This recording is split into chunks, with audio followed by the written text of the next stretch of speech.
안녕하세요. 이번 페스트 컨퍼런스 팀 사역 부분에서 전도 소그룹 사례를 맡은 새로남교회 고문자입니다. 두 번째 하면 안 떨릴 줄 알았더니 더 입술이 바짝바짝 심장이 바깥으로 나오려고 하네요. 네, 그러면 손이 떨리니까 잘 안 넘어가네요. 네, 전인적 소그룹이란 소그룹 그 자체가 교회이다. 전인적 소그룹을 통해서 공동체를 체험하게 되며 이 공동체는 가족처럼 혹은 가족같이 의 수준을 넘어서게 된다. 공동체 안에 새 신자가 들어오면 그들을 위한 양육이 이루어지고 상호 책임을 지며 리더로 자라나고 복음 전도를 위해서 세상으로 향해 나아가게 된다. 이 모든 것들이 가능한 이유는 그 중심에 그리스도가 있기 때문이며 그리스도의 임재, 능력, 목적이 전인적 소그룹의 중심이 된다. 새로남교회 전인적 소그룹 사업 계획 및 연협, 각 소그룹의 주요 활동, 전인적 소그룹의 운영에 대해서 말씀드리겠습니다.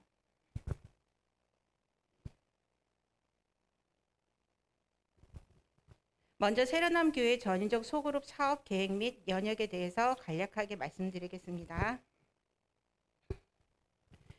새로남교회는 2018년 3월에 이민영 목사님께서 부임해 오시면서 그해 8월 패스트 교재로 처음 제자훈련을 시작하게 되었습니다. 같은 해 12월 재림연수원에서 있었던 소그룹 리더 수련회를 시작으로 패스트 제자훈련을 수료한 인원이 핵심 멤버가 되어 안식일 학교 반생 위주의 소그룹이 편성되었습니다. 2020년 9명으로 구성된 전도 특공대 운영이 전인적 소그룹의 전신이며 2021년 10월 29일부터 31일까지 개최되었던 전면적인 소그룹을 위한 장막 수련회를 통하여 2022년인 올해까지 11개의 전인적인 소그룹이 편성되어 운영되고 있습니다. 현재까지 안교생 기준 약 63%가 패스트 제자훈련에 참여하였고 이 중 50여 명의 수료생을 배출하였습니다.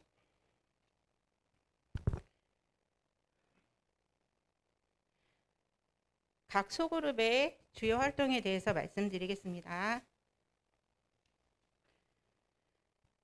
각 소그룹의 2022년 현재까지의 활동 현황을 잠깐 살펴보면 다음과 같습니다.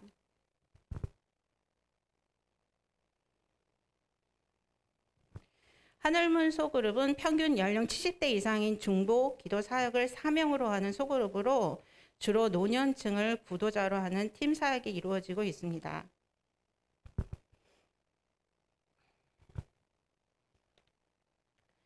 실로전도반은 장로님을 중심으로 중장년층의 남자 집사님들이 주를 이루는 소그룹으로 직장 동료, 중장년층을 대상으로 소그룹 사역이 이루어지고 있습니다. 하단은 구도자 가족과 2박 3일 제주도 장막 수련회를 함께한 사진입니다. 그리고 마을 닥터반은 부부 중심으로 구성된 소그룹이며 미용 농사와 소그룹 주도의 운동회를 개최해 지역 주민과 교인들 간의 화합을 도모하는 계기를 마련하여 구도자와 접촉하고 있습니다. 하늘들림반은 병상의 교인 가정과 교회 인근의 독거노인이나 네, 죄송합니다. 네네. 하늘드림반은 병상의 교인 가정과 교회 인근의 독거노인이나 빈곤층 가정을 매주 방문하여 음식을 나누고 그들의 필요를 채워주고자 노력해서 올해 5월 24일부터 26일까지 있었던 찾아가는 희망촌 소그룹 전도회에서는 1일 평균 12명의 구도자분들이 참석하였습니다.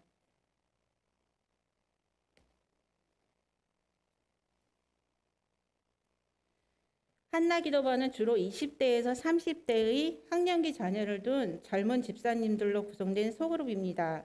주로 직장 동료들과 그리고 부모와 아이들을 함께 구도자로 생각하여 팀 사역을 하고 있습니다.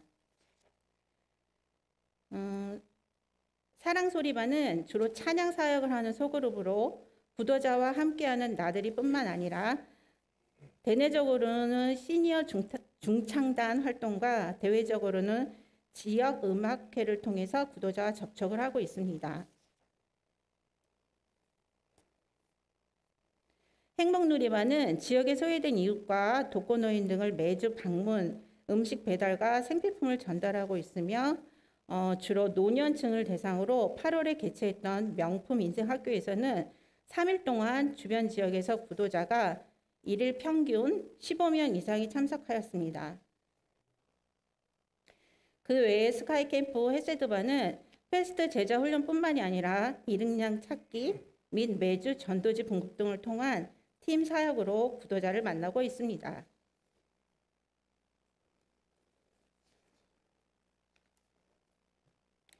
이렇게 새로남 교회 11개의 소그룹 중 하나인 저희 루디아반은 2021년 9월 패스트 제자 훈련을 마치자마자 바로 소그룹으로 편성되었습니다. 2021년 11월 5일 금요일마다 가정 예배를 시작으로 11월은 매주 금요일마다 한 가지씩 돌아가며 집에서 예배를 드리고 12월은 매주 목요일에서 일요일까지 대면과 비대면으로 정해진 시간에 모여 한 사람씩 교과를 맡아 각기 다른 주제로 말씀을 나누었습니다. 2022년 1월부터 4명의 핵심 인원을 중심으로 40대에서 60대의 직장인들로 구성된 총 9명이 본격적인 소그룹 활동을 시작하였습니다. 22년 1월 10일부터 15일 생명력 있는 소그룹을 세워라라는 제목의 현대인 목사님을 강사로 모신 사경회에서 소그룹의 중요성을 깨닫게 되었고 2월 7일부터 3월 18일까지 있었던 재림 준비를 위한 기도와 헌신의 40일 새벽 말씀 묵상을 통해서 매일의 성령의 침례와 기도의 중요성에 대해 깨닫게 되었습니다. 3월부터는 매일 새벽 말씀과 저녁 말씀 묵상을 시작하였습니다. 처음에는 4명이 시작하였는데 9월에는 하나님의 은혜로 새벽 말씀 인원이 6명, 저녁 말씀 인원이 9명으로 늘어나게 되었습니다.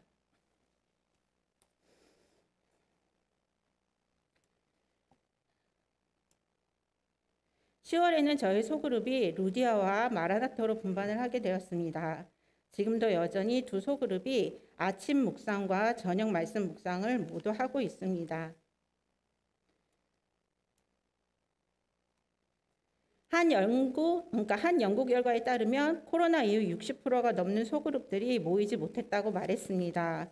소그룹에 참석하지 못한 이유로는 시간이 많지 않아서와 필요성을 못 느껴서가 가장 큰 이유였습니다. 하지만 코로나 기간에도 소그룹을 열심히 참여한 그룹에서 신앙이 깊어졌다고 응답한 비율이 소그룹에 참여하지 않는 그룹보다 높았으며 그 중에서도 특히 소그룹 리더와 정기적인 소그룹 활동자의 신앙 수준과 교회 충성도가 교회 중직자보다 높은 놀라운 결과를 보였습니다. 또한 소그룹 참여자들 사이에 긴밀한 접촉을 통해 개인적인 문제를 이야기할 수 있는 신앙적 동료를 얻었다고 대답한 사람이 75% 이상이 신앙이 깊어졌다고 응답했습니다.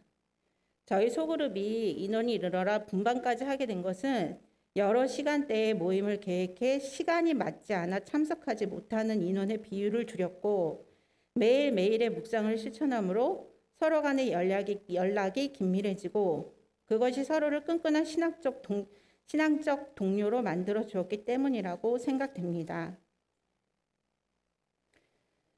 지난 1년 동안 팀 사역을 하기 전과 후를 비교했을 때 저희는 정말 많은 신앙적 변화가 있었습니다. 예전엔 개인적인 일 때문에 말씀 묵상 시간에 가끔 불참했는데 이제는 말씀 묵상이 더 재미있고 유익한 것 같아요. 지금 당장 안식일을 지킬 수는 없지만 최대한 안식일에 교회를 참석하려고요. 소그룹 활동 전에는 교회를 옮기려고 했었는데 소그룹 활동을 하면서 내가 이 교회에 있어야 하는 이유를 분명히 깨달았어요. 소그룹 활동 전에는 우울증이 심해서 목소리도 잘 안 나오고 사는 게 너무 힘들었는데 지금은 소그룹이 있어서 너무 감사하고 웃음이 절로 납니다.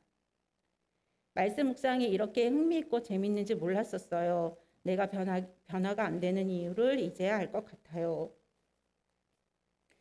갈 바를 알지 못하고 믿음으로 말씀에 순종하여 나아갔던 아브라함을 생각하며 하나님의 말씀에 그냥 성실하게 꾸준히 순종하며 나아간 결과 지금은 말씀 묵상이 하루 일과의 시작과 끝이 되었고 그 시간을 통해 서로의 경험과 노하우를 나눔으로 가족보다 더 끈끈한 정이 생기고 속으로 원에 대한 관심이 커지면서 중보기도의 필요성과 중요성을 알게 되었습니다. 또한 개인의 기도보다 중보기도의 힘이 더 크다는 것을 깨닫게 되었습니다. 개개인이 가지고 있는 은사를 발견하게 되므로 더욱더 서로를 겸손히 섬기며 사랑하게 되니 일주일에 한 번 영의 양식을 구하던 저희가 매일의 영의 양식을 구함으로 영양 실조에서 벗어나 영적으로 튼튼하고 견고하게 되며 영의 눈이 더욱 밝아지는 경험을 하게 되었습니다. 여기 한 집사님이 계시는데요. 루디아반의 김민아 집사님입니다. 불우한 환경으로 어릴 때부터 남의 집 더부살이, 식모살이로 옮겨 다니며 살다가 17살 때 심판의 기별로 재림의 신앙을 받아들이고 교인이 되었는데요. 김민아 집사님은 하나님이 벌 주시기를 좋아하시는 무서운 하나님으로 생각해서 벌을 받지 않기 위해서 권면의 말씀만 열심히 묵상하고 자신의 힘으로 지키려고 노력하는 신앙생활을 하였습니다. 교회 생활이 규율과 통제로 이루어져 가족 간의 사랑이 없던 중 유튜브에 이상한 사이비 교회를 접하게 되면서 재림 신앙을 잃어버릴 뻔하였습니다.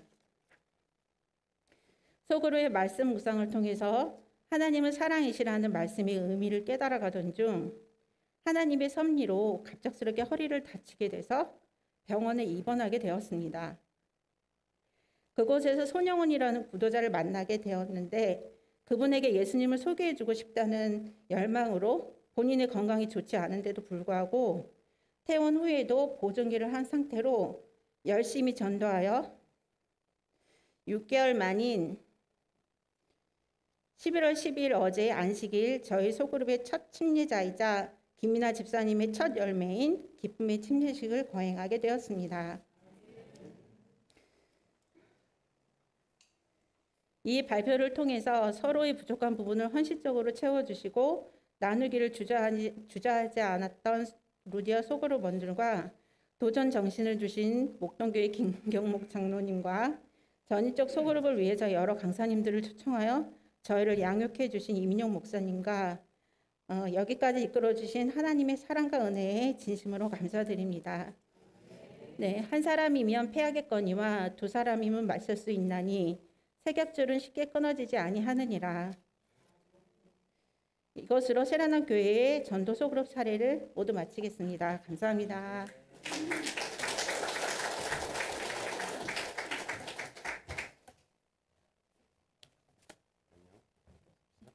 감사합니다. 우리 세로남 교회 고문자 집사님이셨는데요. 다시 한번 박수 부탁합니다.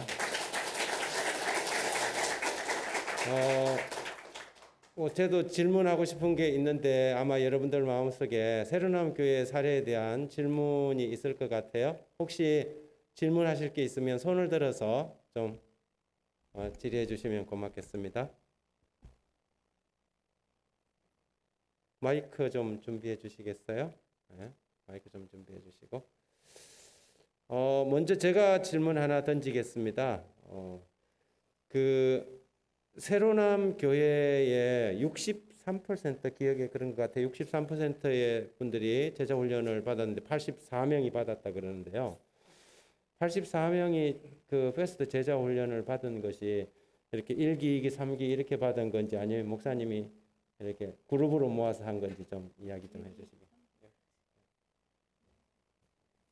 네, 1기 끝나고 2기 끝나고 3기 이런 식으로. 평신도들이 네, 평신도들이 이어갔습니다. 그리고 저희 소그룹 그 핵심 멤버들은 제자 훈련을 다 마친 수료한 분들이 4명 핵심 인원이 돼서 소그룹을 조직했습니다.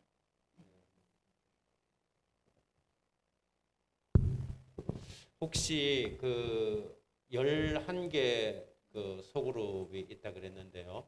지금 현재 새로남 교회의 출석 인원이 어떻게 되며 11개 소그룹이 지금 전체적으로 다 이렇게 활발하게 움직이는데 중복적으로 소그룹에 들어간 사람들이 있는지 교회 규모와 또 소그룹의 숫자를 좀 한번 비교해 보고 싶어서 질문드립니다. 지금 제가 알고 있는 거는 132명 정도 출석을 하고 있는 걸로 알고 있고요. 근데 이게 이제 코로나로 인해서 저희가 1부 예배, 2부 예배로 나눠져 있기 때문에 한 번에 출석하는 인원은 60명에서 70명 정도 그렇게 하고 있고요. 그리고 이제 그 소그룹은 겹쳐서 인원이 들어가지 않고요. 목사님께서 이제 은사 중심으로 11개의 소그룹을 나누셨습니다. 근데 이제 그러니까 목사님께서 임의적으로 하신 게 아니고 본인이 이제 선택을 해서 각 소그룹에 들어가게 됐고요. 그리고 핵심 인원 4분과 협력 인원, 그 외에 이제 교회에 잘 나오지 않는 동행 그룹 이런 식으로 해서 137명입니다. 그래서 정확하게 이제 제가 숫자는 알 수 없지만 그래도 교회에 그래도 나름 이제 계속 나오시는 분들 그런 분들은 보통 60명 정도라고 보시면 될 것 같습니다. 네, 감사합니다. 혹시 또 다른 우리 홍성 목사님 이 마이크를 좀 사용하시면 좋겠습니다.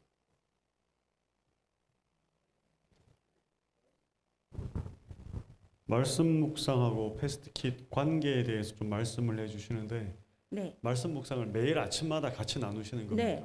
그럼 패스트킷 교재 사용이 네. 매일 아침마다 되어지는 겁니다. 아니요, 패스트킷은 저희 핵심 그룹인 4분만 일단 제자 훈련을 다 받은 상태였고요. 솔직히 말씀드리면 제 개인적으로는 패스트가 좀 어렵다는 느낌을 받았었습니다. 그래서 초신자가 하기에는 부담이 되는데 말씀 묵상 같은 경우는 저희뿐만이 아니라 구도자도 들어와서 같이 받으실 수 있기 때문에 패스트 훈련 위주로 하지 않고 오전에는 성경 말씀을 가지고 하고 오후에는 저희가 또 따로 이제 러빙 타임이라는 걸 가지고 했었는데 지금은 시대의 소망을 갖고 하고 있습니다. 예. 그래서 패스트는 제 생각에 어느 정도 이제 신앙의 연수가 있는 분들을 상대로 제자 훈련을 하는 것이 이제 맞는 것 같다는 생각 때문에 잠깐 안 하고 있습니다. 저는. 제가 질문을 드린 게 여기가 패스트킷 컨퍼런스여서 네. 그 말씀 그러니까 제가 알기로 패스트킷 이거 모이는 게 일주일에 한 번 정도 이렇게 네. 정기적으로 모이는데 말씀하실 때는 말씀 묵상을 매일마다 네. 줌을 통해서 하든 이렇게 계속해서 모이는 것처럼 모이는 걸로 제가 이해를 해서 네. 패스트킷이 이렇게 자주 모이는 게 아닌데 네. 이렇게 자주 모이는 것처럼 느껴져서 제가 네. 질문을 드렸다. 그거는 지금 이제 우리가 제자 훈련 과정 2단계를 배우고 나면 제자들은 매일 개인의 삶 속에서 말씀을 묵상하도록 훈련을 받죠. 그러면 이제 그것을 이제 생활에 적용하는 말씀 묵상에 적용하는 부분을 이야기한 거고 패스트 제자 훈련 프로그램을 지금 이야기한 건 아닌 것 같습니다. 네. 그러니까 매일 하는 거죠. 제자 훈련은 제가 이제 접해본 결과 기존 한 이제 뭐 몇 년까지라고는 제가 정확히 말씀드릴 수는 없지만 어느 정도 교회에 대한 사정을 알고 계신 분들이 하기에 적합한 것 같았고요. 구도자분들이 하시기에는 좀 어렵다는 생각을 했었습니다. 그래서 하지만 저희가 원래 소그룹을 만들게 된 계기는 말씀, 기도, 전도, 순종에 대한 3단계 사역을 이제 3단계 제자 훈련을 다 마친 분들에 한해서 이걸 시작을 했기 때문에 이제 제가 아까도 말씀드렸지만 좀 전에 어제 침례식을 했다고 말씀드렸잖아요. 그분을 상대로 패스트 훈련을 하기에는 무리가 있습니다. 그래서 구도자의 상태에 따라서 거기에 맞게 저희가 성경을 가르치는 게 맞는 거라는 생각이 듭니다. 예. 좀 제가 참고로 제가 추가 좀 하겠습니다. 패스트 제자 훈련은 이제 막 침례받은 사람도 할 수 있는 겁니다. 할 수 있고 저희 교회 같은 경우에는 침례받고 나면 텀을 주지 않고 바로 패스트 제자 훈련을 시키는데 기존 패스트 제자 훈련을 받은 사람이 평신도가 제가 지정을 해줍니다. 그래서 그 새로 침례받은 사람이 뭐 1교회인지 몇 교회에 속해 있든지 그 교회에 제자 훈련 받은 사람에게 이 사람 제자 훈련 시키라고 이야기를 하죠. 제자 훈련을 받을 수 있는 베스트 제자 훈련을 받을 수 있는 가장 좋은 타이밍은 침례 받자마자입니다. 그래서 침례 받자마자 6개월 동안 이게 교회 처음 나왔을 때 가장 순종적이거든요. 침례 받았을 때가. 그런데 교회 한 3, 4개월 나오다 보면 장로님도 금요일 날 교회 안 나오네? 이러면 이제 그때부터 좀 뺀질뺀질해져요. 그래서 정신 차리기 전에 제자훈련 들어가야 됩니다. 그래서 여러분 패스트 제자훈련 1단계는 굉장히 쉽습니다. 여러분도 이미 다 경험해 보셨지만 그거는 그냥 다시 한번 구원의 확신을 하는 거잖아요. 그래서 구원의 확신을 하는 신자를 만나는 과정이기 때문에 1단계 들어가고 2단계는 그러면 내가 그리스도인으로서 어떤 제자의 삶을 살아가야 될지를 배우는 것이 부가입니다. 그리고 이제 3단계 가면 교회 전체 조직에 대한 이해, 팀 사역에 대한 이해이기 때문에 1단계, 2단계를 거친 사람은 3단계 하는데 또 문제가 없습니다. 그래서 이제 개인적인 이야기를 이렇게 하셨지만 이것이 여러분들에게 정설처럼 이렇게 수용될 것 같아서 제가 조금 수정을 좀 해주는 거니까요. 제자훈련은 가능하면 침례받고 바로 합니다. 저희 교회는 침례받고 나면 바로 틈을 주지 않고 제자훈련을 시키고 그 제자훈련을 그 교회에 있는 평신도가 시키게 이렇게 연결을 해 줍니다. 어쨌든 이 새로남 교회는 우리 목사님을 통해서 이렇게 사역 중심의 활동을, 팀 사역 중심의 활동을 하되 베스트 제자훈련을 마친 리더들을 그 사역별로 잘 분포를 시켜서 지금 11개 사역을 성공적으로 이끌어가는 아주 좋은 케이스 같습니다. 아까 또 손 드신 분 계셨는데요. 팀 사역에 관련된 이야기를 좀 질문하시면 좋겠습니다. 새로남 교회는 환우 요양원입니까? 요양원 교회를 말씀하시는 건지. 아니요, 새로남 쉼터교회가 요양원이고요. 저희는 새로남 교회입니다. 예. 예, 그전에는 같이 운영을 하셨었는데 이제는 따로 분리됐습니다. 예. 네. 또 다른 질문 있습니까? 손을 아까 많이 드셨는데 없을까요? 예, 그러면 우리 고문자 집사님 다시 한번 크게 박수 부탁합니다.